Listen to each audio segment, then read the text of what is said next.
नमस्कार, मैं doctor GN Srivastava, professor and head department of chest and tuberculosis, heritage institute of medical science, Bhadwar से। आज मैं आपसे बातचीत के दौरान दमा के बारे में कुछ जानकारी दूंगा।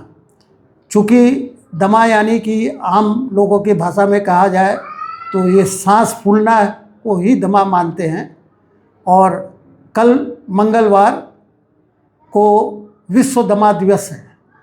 और कोई भी दिवस हम लोग मनाते हैं तो एक संकल्प नया लेते हैं। जैसे जन्म दिवस मनाते हैं तो हम लोग एक संकल्प लेते हैं कि अच्छा काम करेंगे।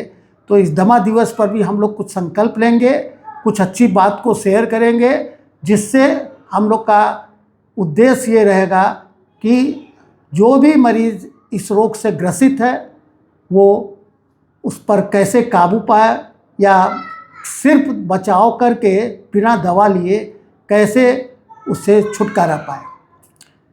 आम भ्रांतियाँ हैं कि हर सांस का फूलना दमा होता है, लेकिन ऐसा नहीं है। दमा में सांस फूलता है, लेकिन हर सांस का फूलना दमा नहीं होता है। जैसे फेफड़े में पानी आ गया, सांस फूलेगा तो वो दमा के कारण नहीं है। जैसे फेफड़े में ट्यूबरकुलोसिस हो गया, फेफड़ा डैमेज हो गया, फेफड़े में खून का थक्का जम गया, या हार्ट पर जोर पड़ रहा है, हार्ट में सूजन हो गया, ये सब भी सांस फूलता है, लेकिन इसका मतलब दमा नहीं है। दमा एक सामाजिक कुरीति के रूप में भी देखा जाता है। इसलिए ये जानना और बताना जरूरी है कि सांस का फूलना केवल दमा नहीं होता है। दूसरी बात जो हम लोग अपने अनुभव में देखे हैं कि खासतर से छोटे बच्चे या यंग लड़के लड़कियां में ये सांस फूलने की बीमारी बहुत कॉमन होती है। ये अगर हम केवल दमा की बात करें तो ये दो ढंग से होता है। एक तो जेनेटिक होता है, आनुवांशिक, जिसमें माँ बाप, चाचा चाची या घर के कोई भी सदस्य के में ये बीमारी रहती है और वो अपने बच्चों में दे देते हैं। और दूसरा जो सबसे कॉमन कारण होता है एलर्जी। एलर्जी मतलब जिस चीज़ से आपको परेशानी हो रहा है और आपके सांस के नली को प्रॉब्लम कर रहा है, वो सांस बढ़ा देता है। अब एलर्जी आंतरिक भी हो सकती है और बाहरी भी हो सकती है। एलर्जी एटमॉस्फेयर या आपके वायुमंडल के चलते भी हो सकता है और खान पान के चलते हो सकता है। तो ये एक छोटी सी चीज़ है, लेकिन आपके सांस को बढ़ा देता है। दो ढंग के प्रॉब्लम खड़ा करते हैं। एक तो जो ऑलरेडी दमा के मरीज हैं उनको ये एलर्जी इनके बीमारी को बढ़ा देता है। अमूमन देखा गया है कि एलर्जी धूल धुआं, क्योंकि आजकल आप सड़क पर चलते हैं, चारों ओर कंस्ट्रक्शन का काम चल रहा है, तो धूल धुआं, सीमेंट वगैरह का हवा में कंसंट्रेशन या उनका प्रभाव बढ़ जाता है और वो सांस की नली में जाता है तो दिक्कत पैदा करता है और सांस। तो उसके बाद दूसरी चीज़ है ठंडा गर्म।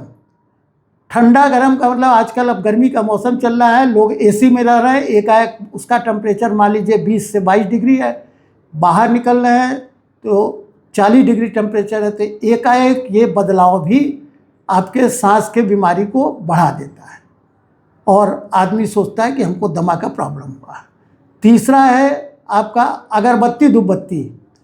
आदमी पूजा पाठ करता है अच्छे काम के लिए, कभी कभी उसका धुआं भी इनके प्रॉब्लम को बढ़ा देता है। चौथा है मॉस्किटो रिपेलेंट, मच्छर भगाने वाले जितने भी हम लोग दैनिक जीवन में यूज करते हैं, चाहे वो कॉइल के रूप में हो चाहे लिक्विड के रूप में हो, वो दोनों भी आप अगर कमरे में लगा के सो गए रात भर तो आपका ये अंदर जाके सांस की नली में प्रॉब्लम करता है और सांस को बढ़ा देता है। फिर सेंट पेंट, आजकल शादी ब्याह का मौसम है, लोग बाहर निकलते हैं तो थोड़ा से अपने को ठीक ठाक करके चलते हैं, उसमें भी सेंट लगा लिए तो वो सेंट की महक भी ये बीमारी को बढ़ाता है। अब कोई ज़रूरी नहीं कि जो सेंट आपको दिक्कत कर रहा है दूसरे को ना दिक्कत करे, दूसरे को हो सकता है उससे कोई अंतर नहीं है। उसके बाद आपका खान पान की आदत, एकाएक मान लीजिए ठंडा पी लिए, शादी ब्याह में गए कोल्ड ड्रिंक पी लिए, तो वो भी आपकी दिक्कत को बढ़ा दें। कैसे दिक्कत बढ़ता है और क्या लक्षण होते हैं? अमूमन मरीज को सर्दी जुकाम होता है, नाक में खुजली होती है, छींक आता है, गले में खराश होता है, सूखी खांसी होती है, कभी कभी बलगम भी आता है और अंत में विसलिंग साउंड, सीटी की आवाज़ आती है और अंत में सांस फूलने लगता है। ये 5-6 लक्षण है तो समझिए कि आपको सांस फूलना है। मौसम का बदलाव इसमें काफ़ी महत्वपूर्ण है।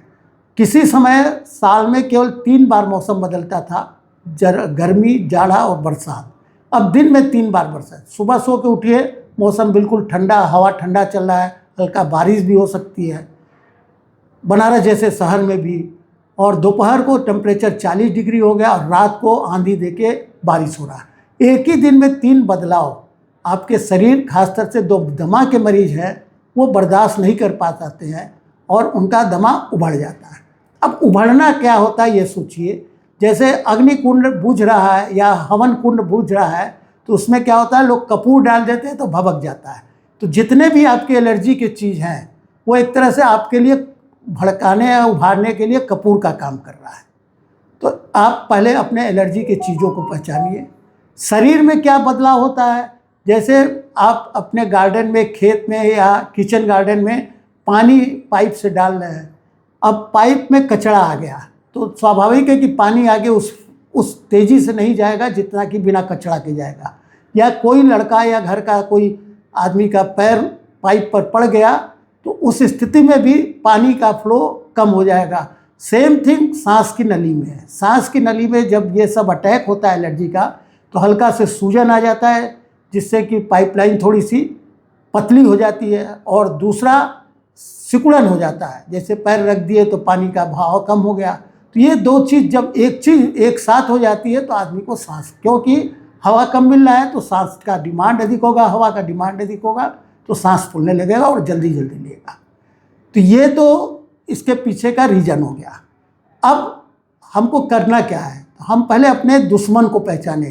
किस चीज़ से एलर्जी है, कौन चीज़ आपको परेशान कर रहा है या उभाड़ दे रहा है। ऐसी स्थिति में आप अपने दुश्मन को पहचानिए। और जैसे मैंने गिनवा दिया आपको, ठंडा गर्म, धूल धुआं, मच्छर भगाने वाला कॉइल, लिक्विड अगरबत्ती, धूपबत्ती, सेंट, पेंट, स्मोक, बीड़ी सिगरेट का पीना आप नहीं पी रहे हैं, पड़ोसी पी रहा है, उसके साथ है तो महिमा घटी समुद्र का, रावण बसा पड़ोस, तो वो आपके लिए वो रावण का काम करेगा, आपके सांस को बढ़ा देगा।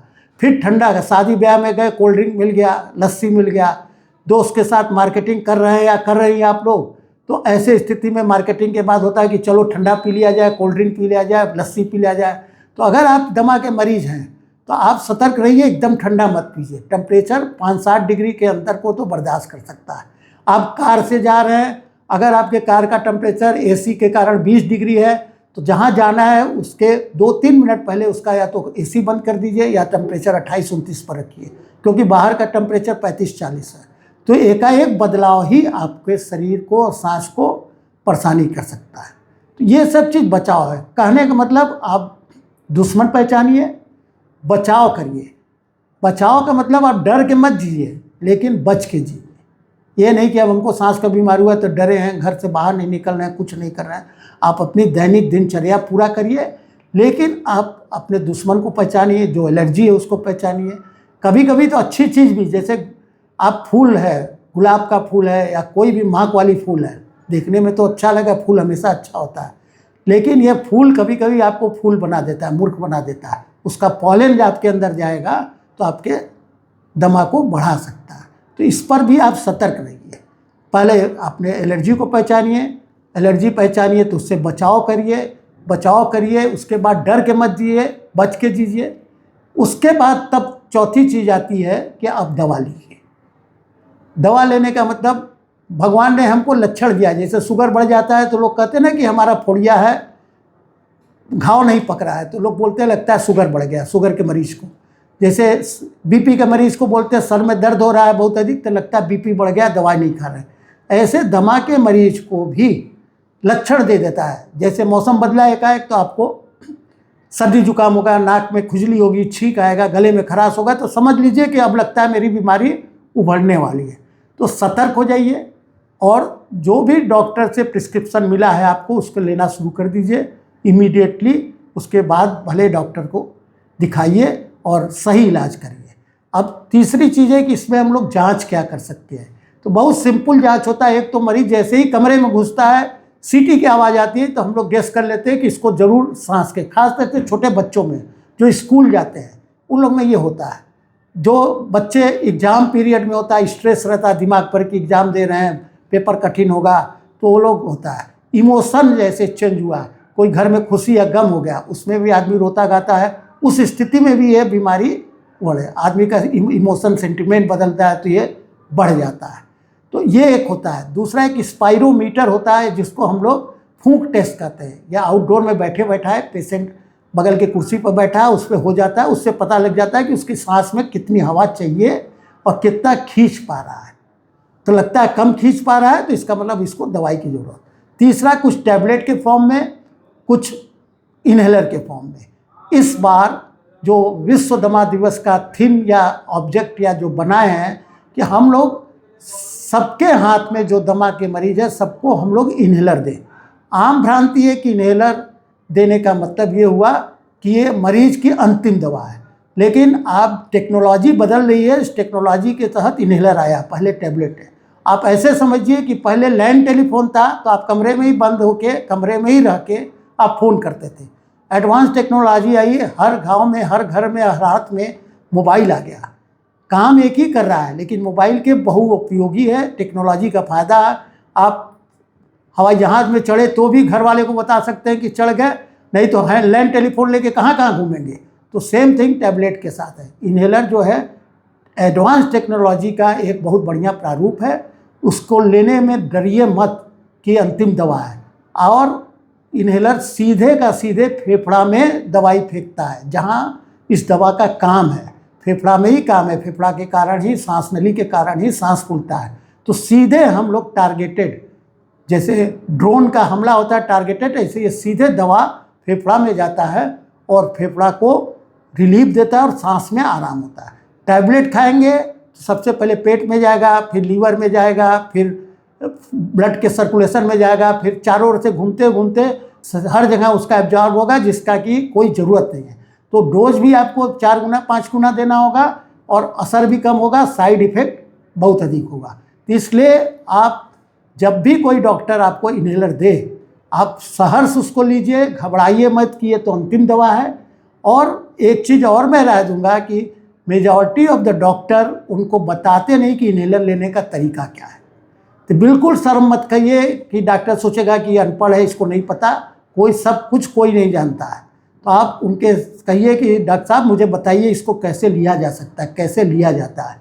बाज़ार में कैप्सूल के रूप में भी और गैस के रूप में भी इनहेलर है, दोनों लेने का तरीका अलग है। और मैं अपने डॉक्टर बंधु से भी रिक्वेस्ट करूंगा कि कृपया हर मरीज को कम से कम 2 मिनट 3 मिनट देखने के बाद उनकी काउंसलिंग करें, अपने सामने इनहेलर लेने का तरीका बताएं, जिससे मरीज का आत्मविश्वास बढ़ेगा, मरीज की दवा वेस्ट नहीं होगी, पैसा नहीं वेस्ट होगा और मरीज आराम से अपनी ज़िंदगी जी सकता है।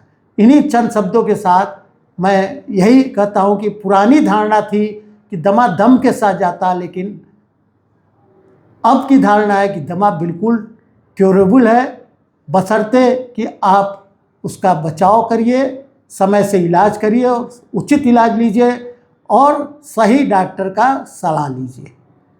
धन्यवाद।